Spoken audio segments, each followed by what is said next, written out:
What up, everyone?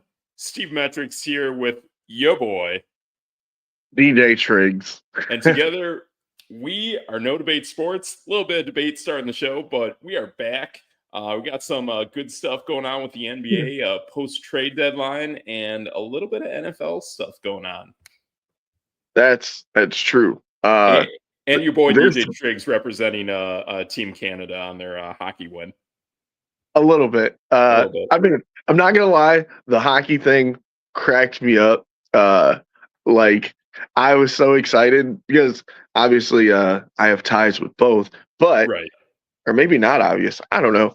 But it was so funny. Like I got super excited. I'm like, we have like 20 fights in 9-10 seconds. Let's go. Right.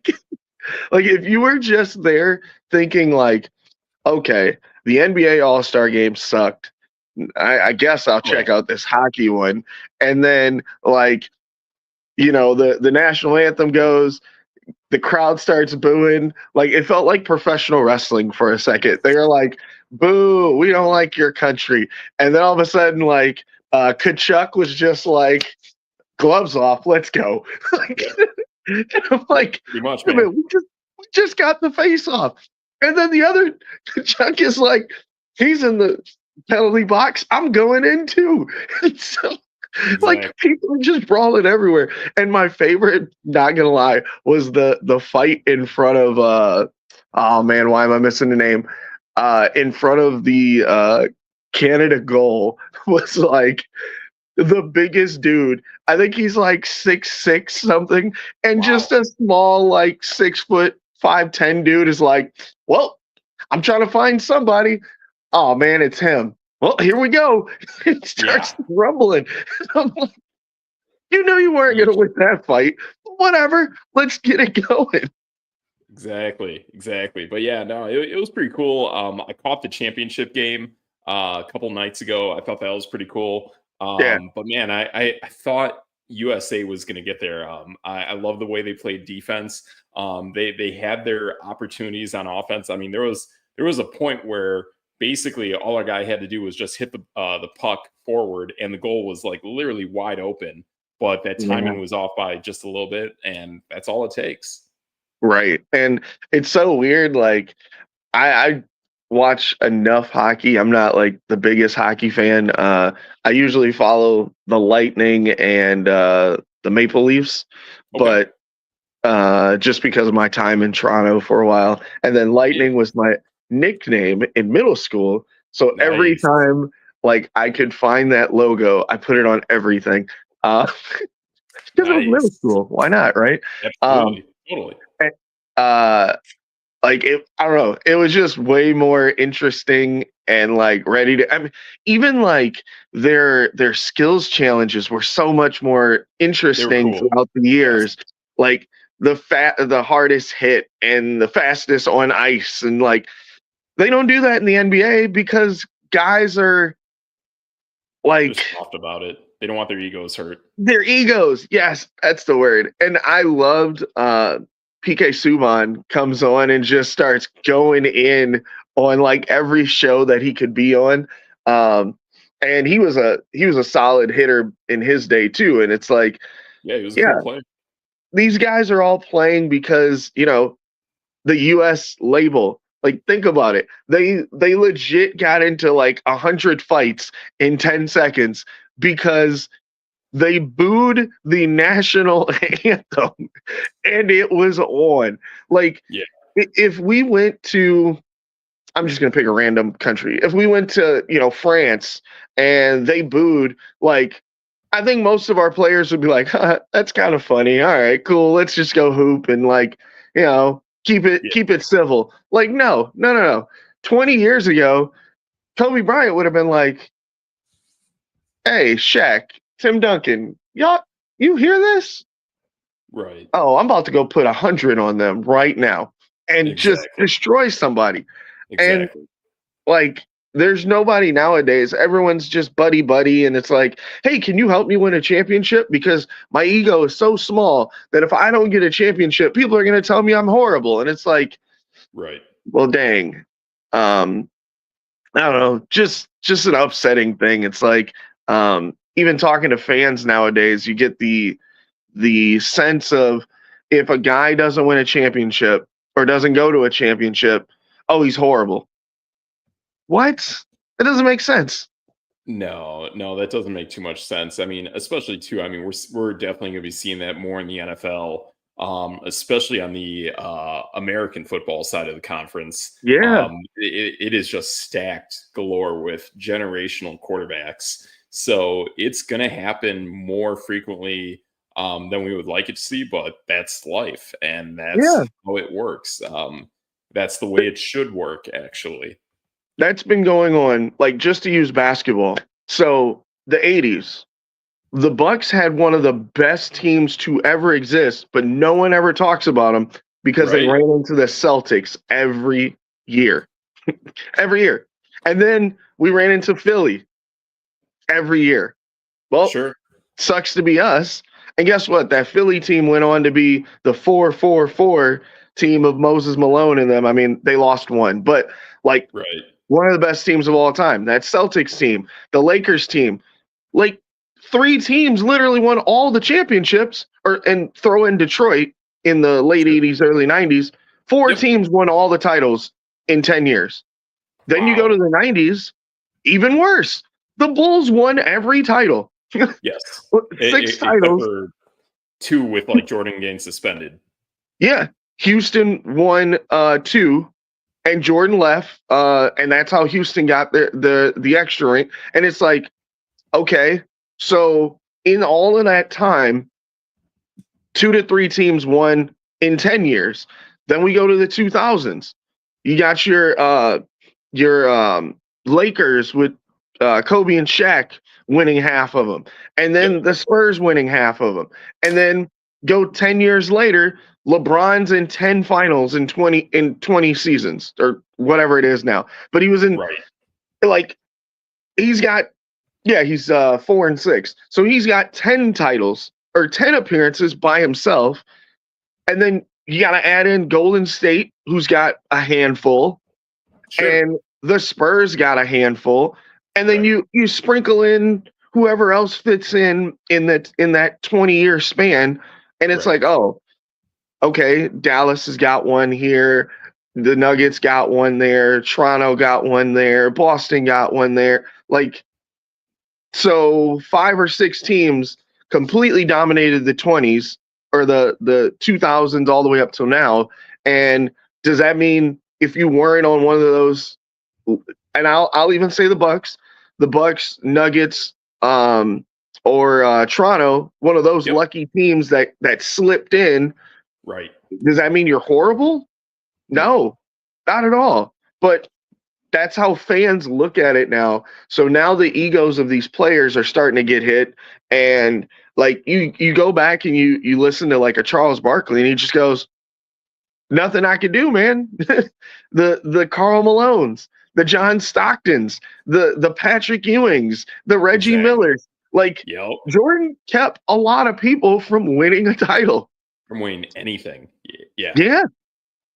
Yeah. It was absolutely insane how that stuff happened. And it's kind of why I kind of liked way back when Boston won that first championship of this modern era with Ray Allen, Kevin Garnett, Yeah.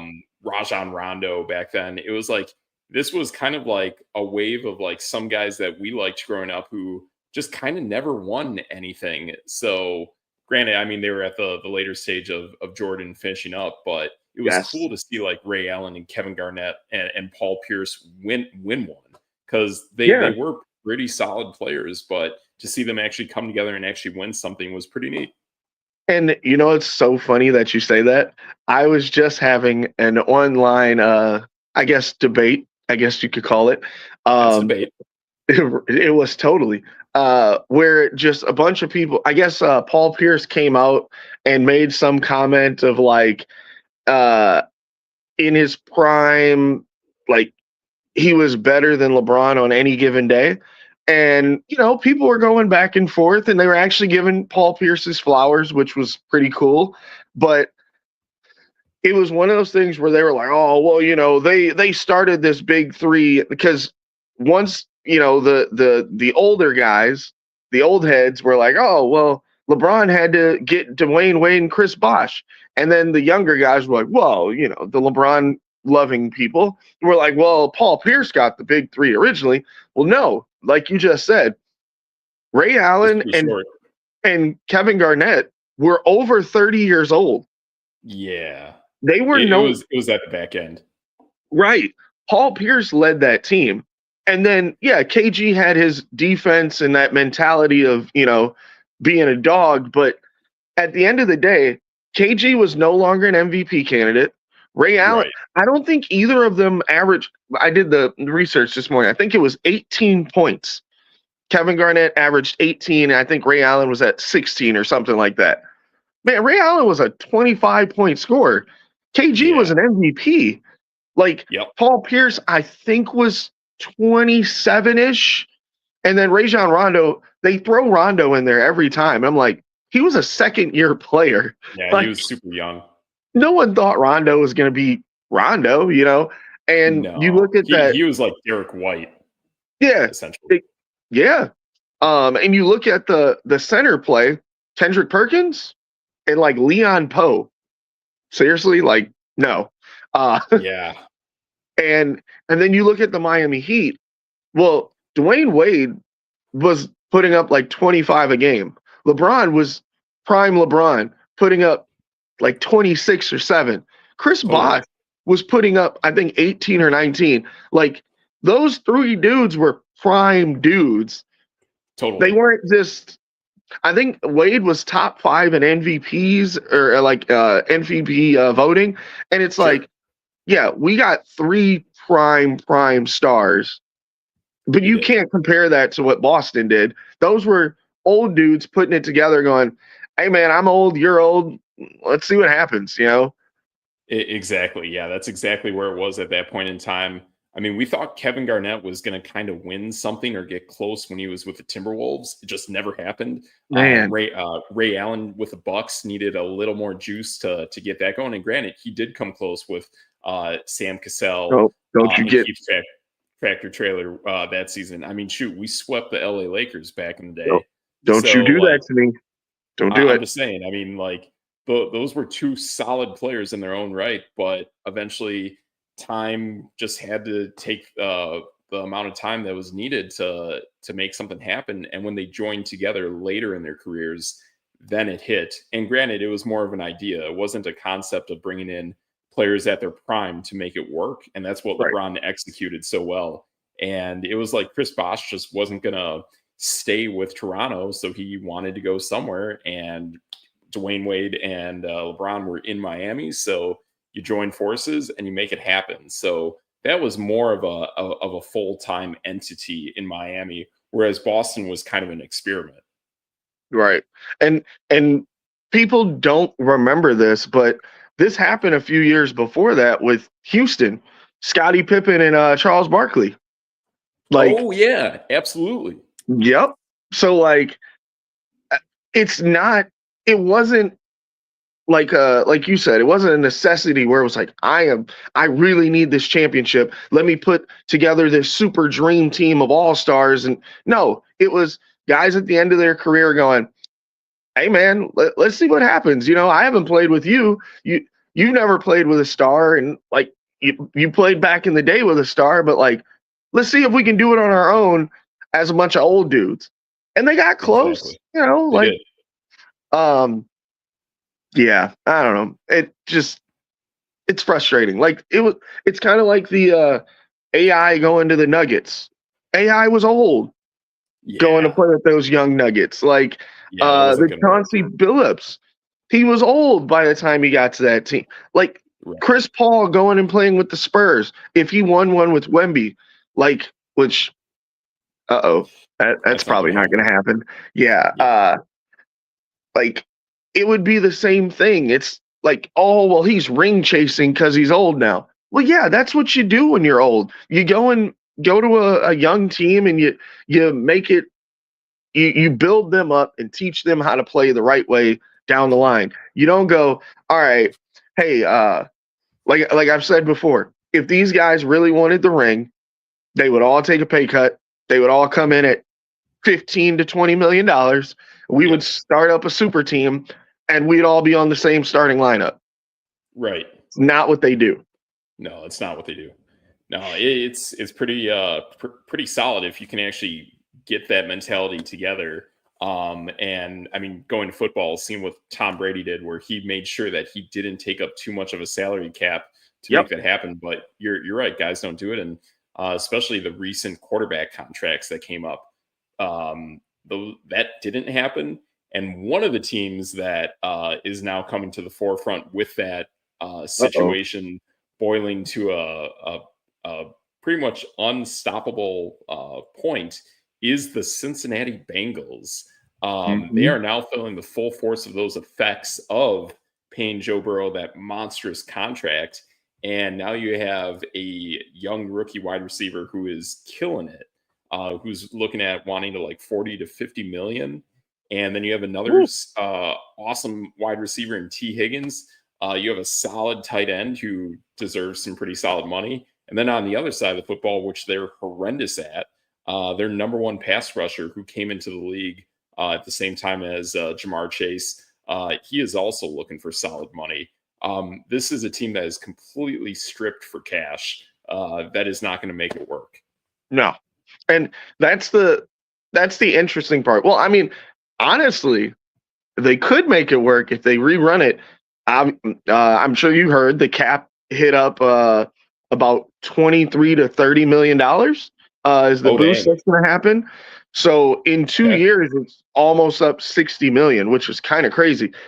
Yeah. But all a lot of these guys are thinking now is, ooh, that's more money I can put in my pocket. It's not, ooh, that's more money we can use to build something. Like like look at the Raiders. Man, you guys were already at 100 million. Now you've got 100 plus, 120, 130, right? And guess what? There's quarterbacks out there that are looking for a little bit of cash. There's quarterbacks you can draft. Now, if you draft a guy and you start surrounding him with wide receivers like a T. Higgins, a Devontae Adams, Cooper Kupp, who else is out there? Chris Godwin. Like, a dude could be loaded. And then running backs, we were talking about a couple weeks ago, maybe you scoop up an Aaron Jones.Maybe you go get I'm trying to think who else. Nick Chubb. Like, man, you could have a loaded lineup because you got money. And it bails out some of these like Saints and teams that are just killing the cap the wrong way, you know? Yeah.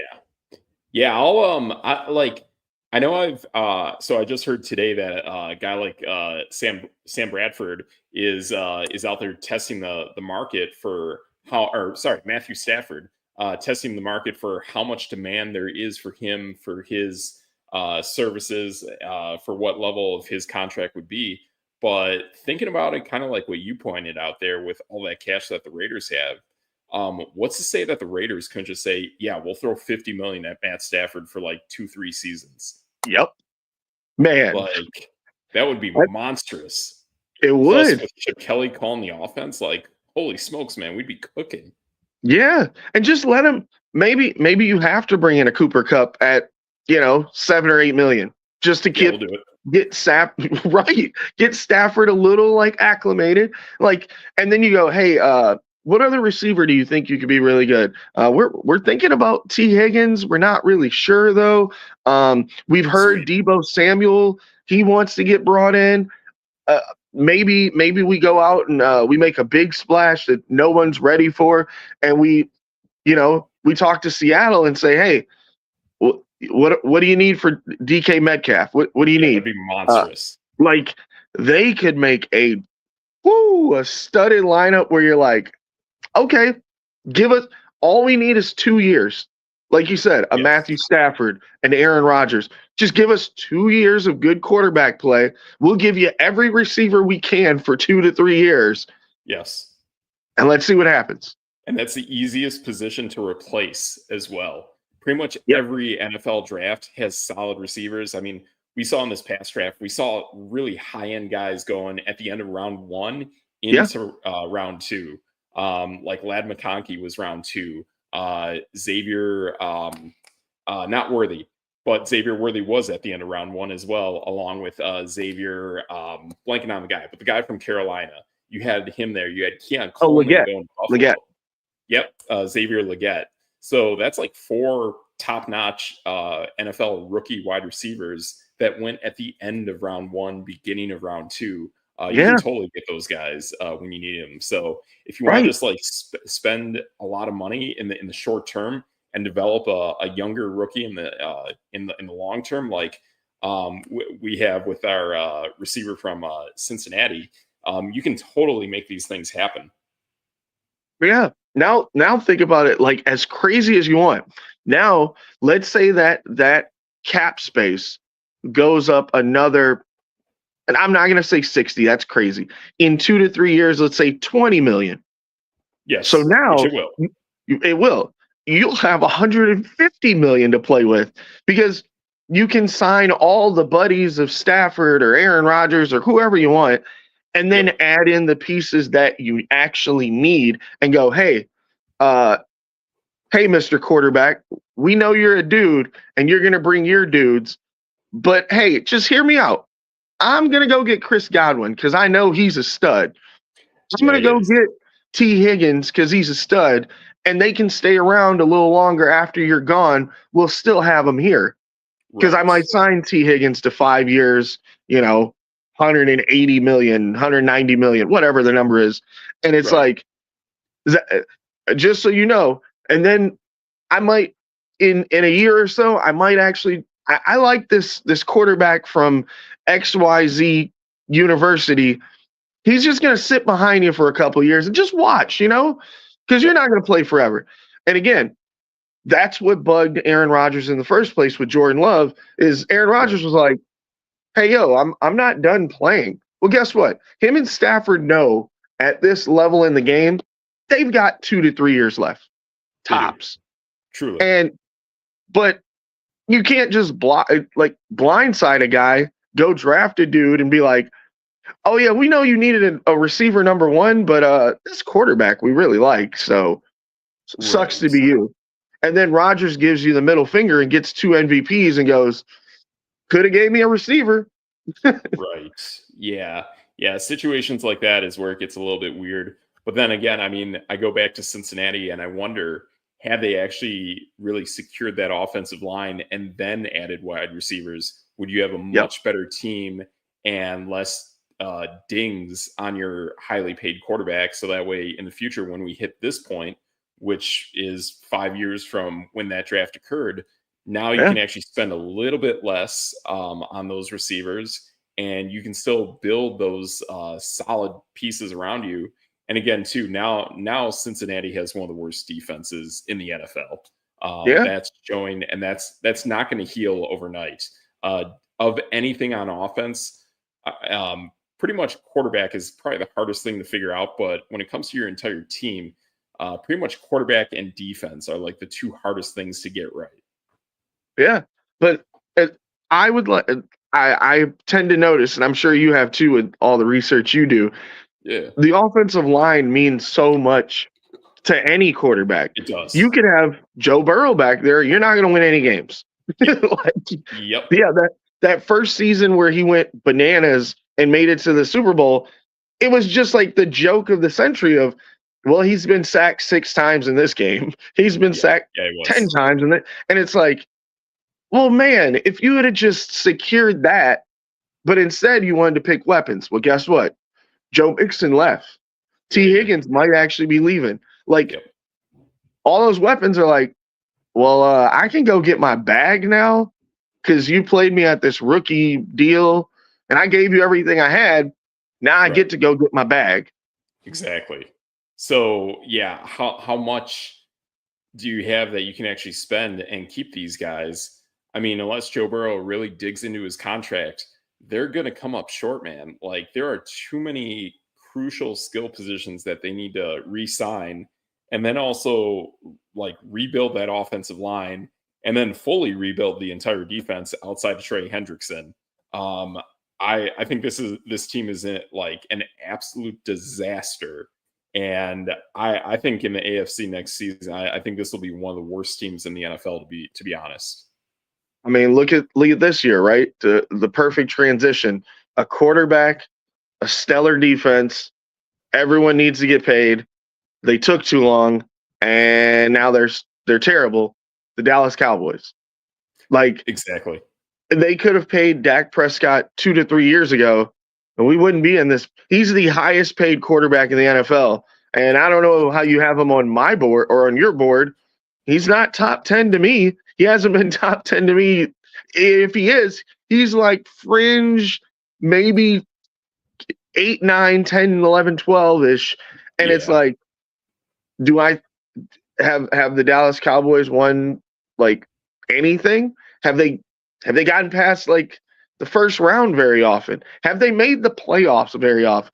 What's the running number now? Like 26 years or something like that of no NFC championship game? Yeah. Well, guess absolutely. what? Like, now you have to pay the CeeDee Lambs of the world. You had to pay the Ezekiel Elliott's, and that didn't work out. You have to pay the Micah Parsons of the world. Well, too late.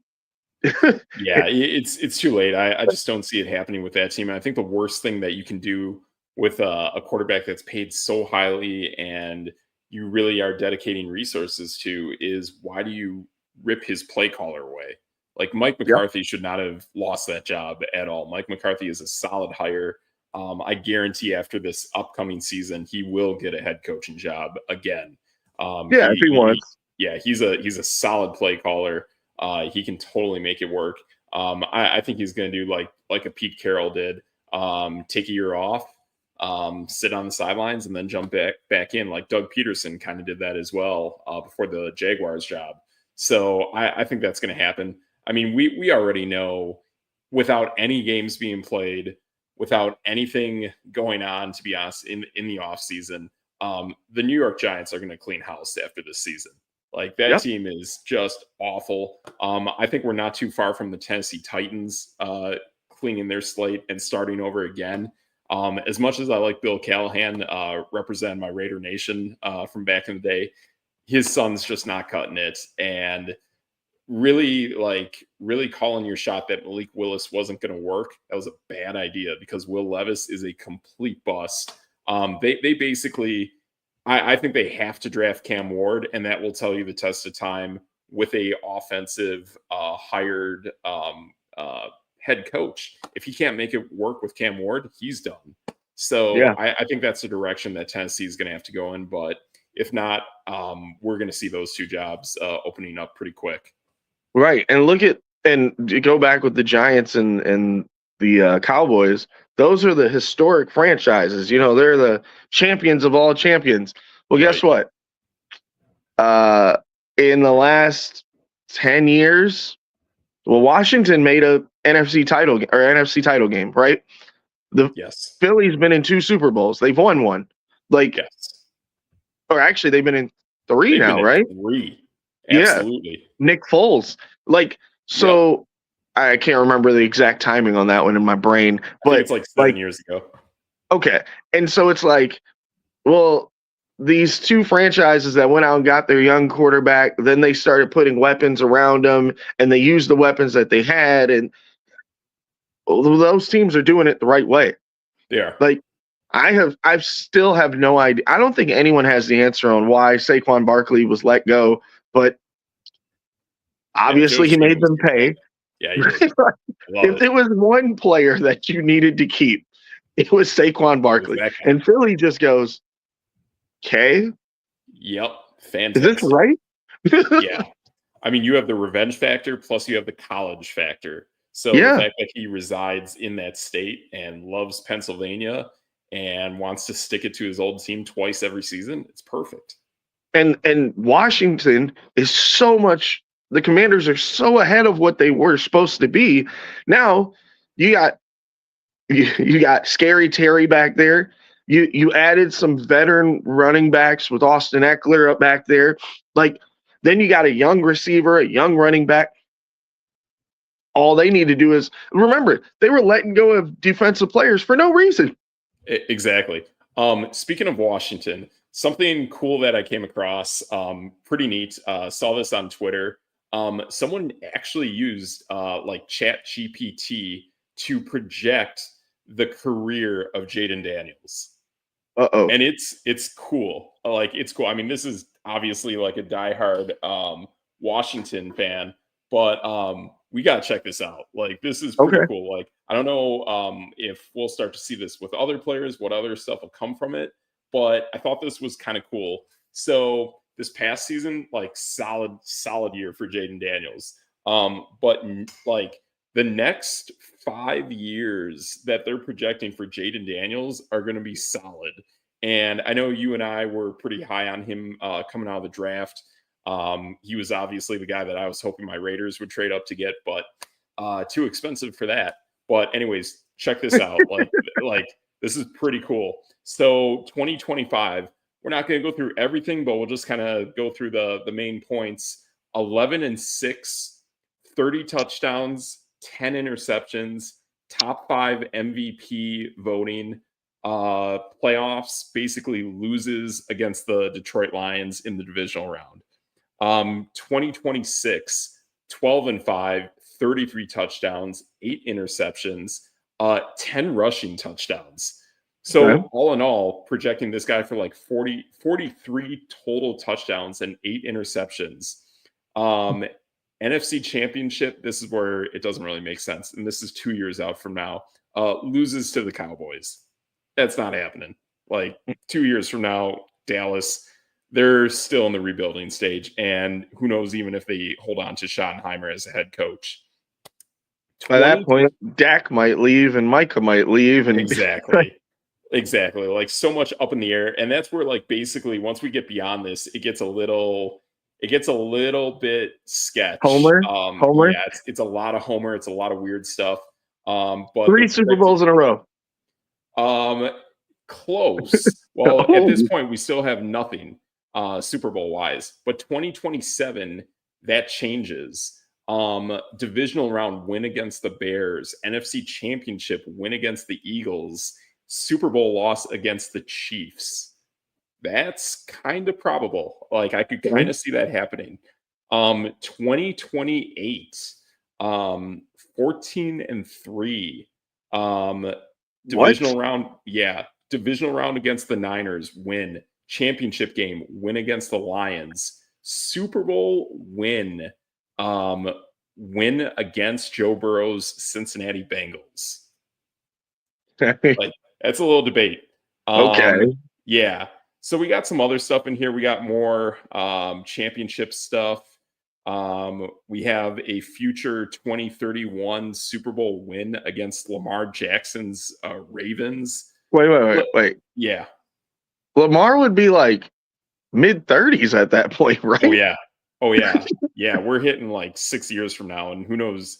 I mean, can Lamar even make it 6 years from now? We'll see. Yeah. So, yeah, you got stuff like that going. What else? Yeah, we got some stuff going on, but nothing like really too wild here. 10 years from now, Jaden Daniels somehow is a free agent and signs with the New Orleans Saints. How in the world ChatGPT predicts that? I don't know. I think it's a little weird. Hey, it makes sense. Yeah. Ironically, loses an NFC Championship game to a Commanders quarterback that is a new young quarterback in DC 10 years from now. Don't even know who this is. Wait. They push it to, oh, yeah, we still like Jaden Daniels, but we're going to beat him. And Washington won't be that good for that long, I don't think. Yeah, I don't know, man. Yeah, and then basically just kind of like finish his career with the Saints, and basically his career ends 15 years from now.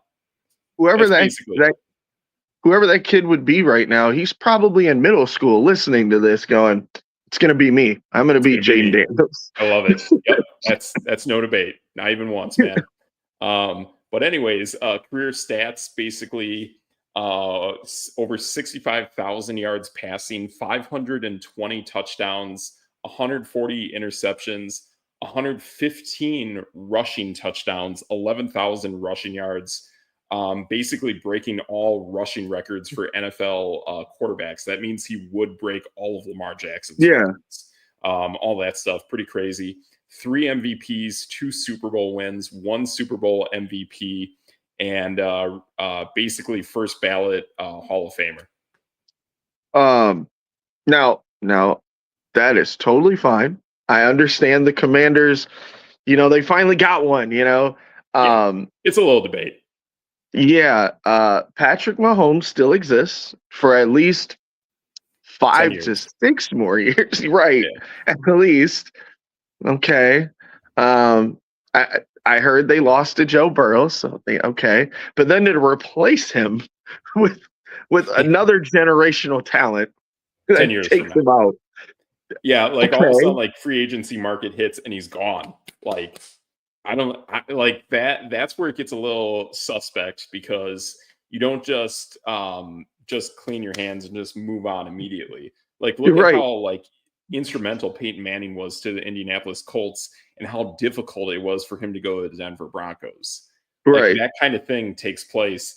And these guys that we look at today, whether it's Patrick Mahomes, Joe Burrow, Josh Allen, Lamar Jackson, I can't envision them in another jersey. Like I really can't. Not now. Maybe at one point it happens, but it's so difficult for that to occur.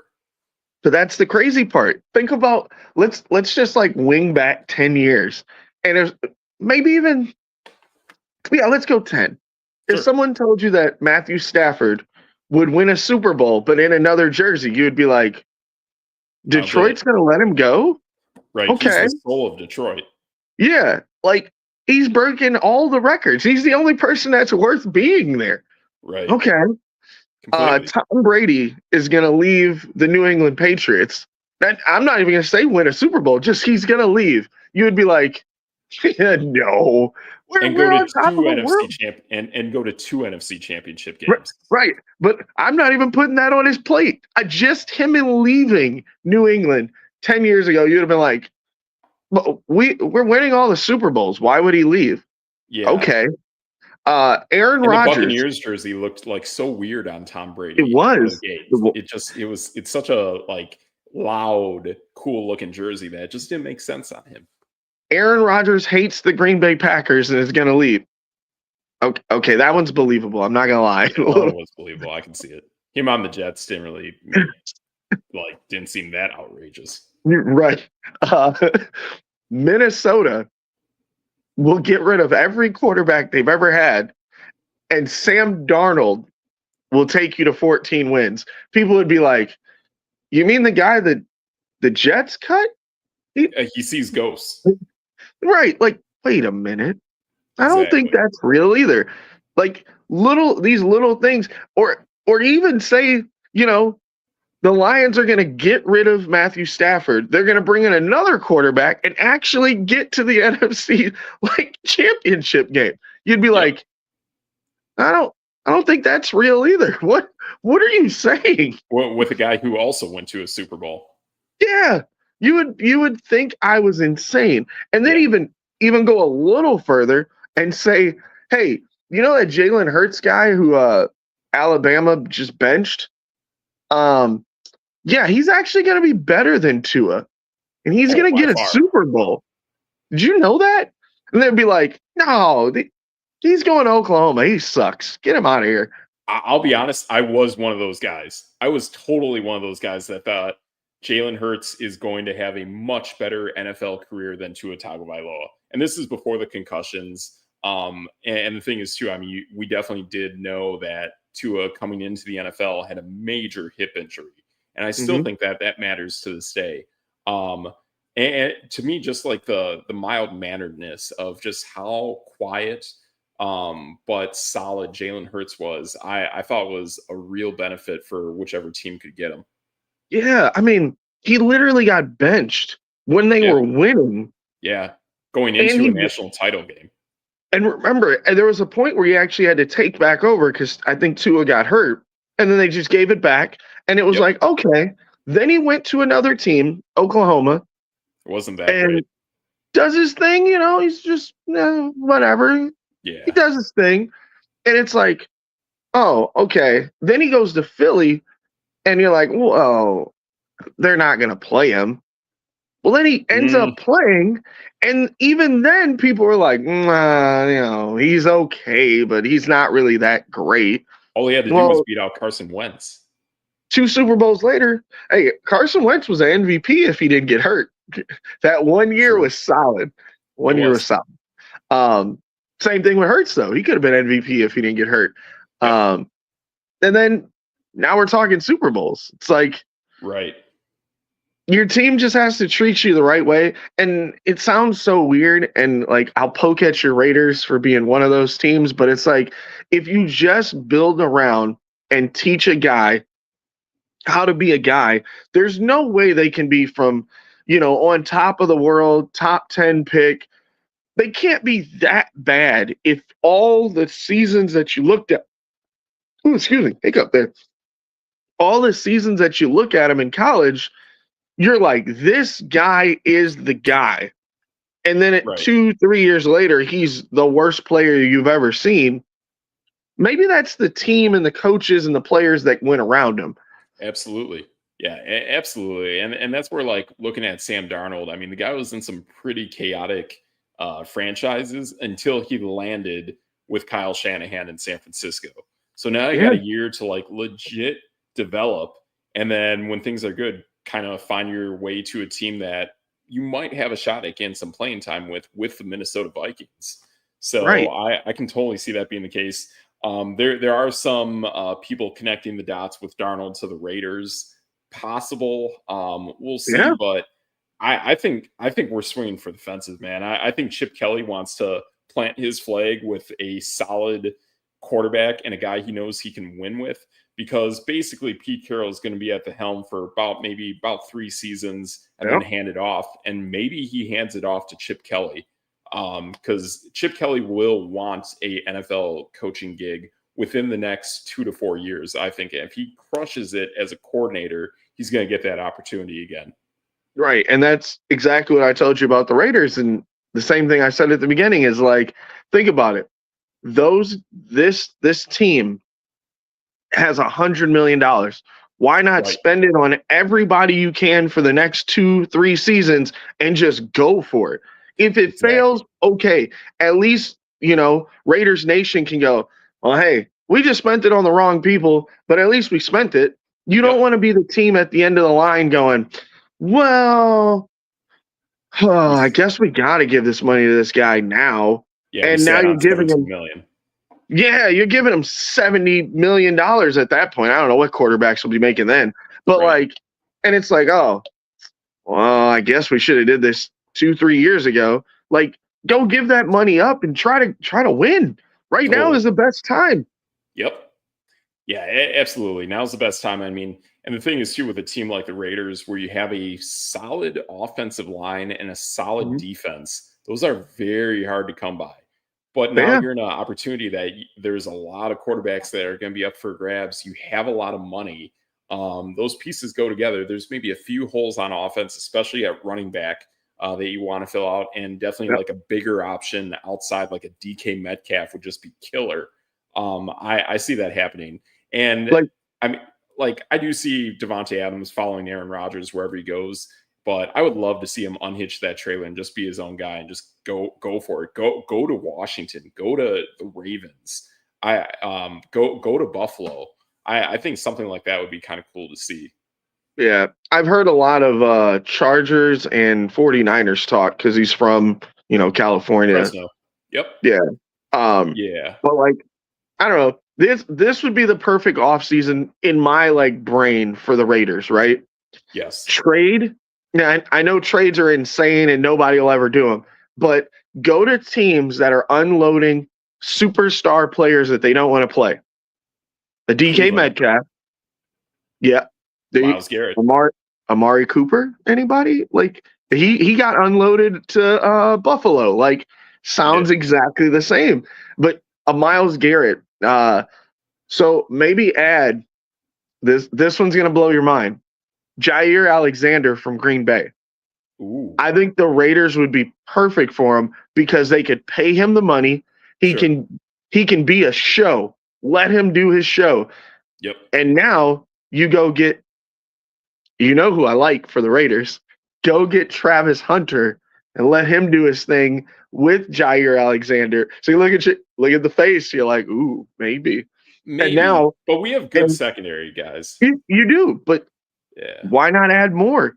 Now, It, because you have to play Patrick Mahomes twice, you have to play Bo Nix twice. right. Like, might as well go and I don't give Justin Herbert enough credit, but they have some weapons over there. Might as well Yeah. get as many corners as you can to just light it up. Travis Hunter can also be a number one. I've heard a lot more wide receiver talk for him, which is kind of weird.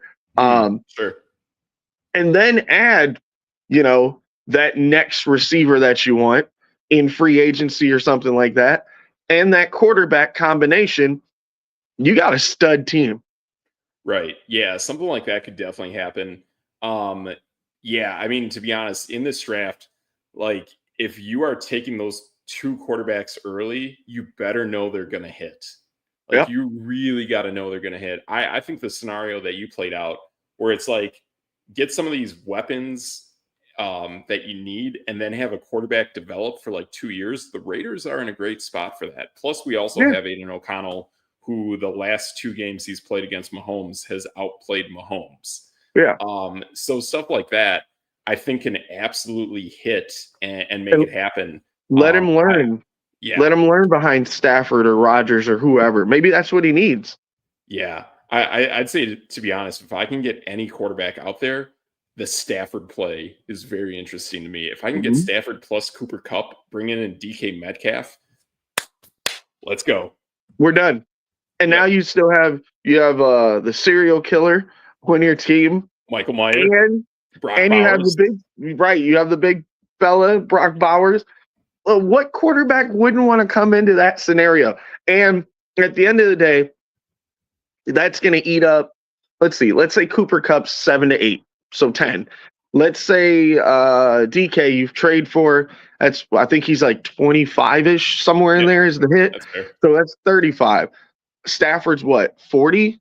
Oh, yeah, he's Somewhere. going to be 40. So He's going to be 40, 45. 75. Yep. We still haven't even hit like 100 yet. Like Yeah. we're you can still add pieces because, like you said, your defense is good.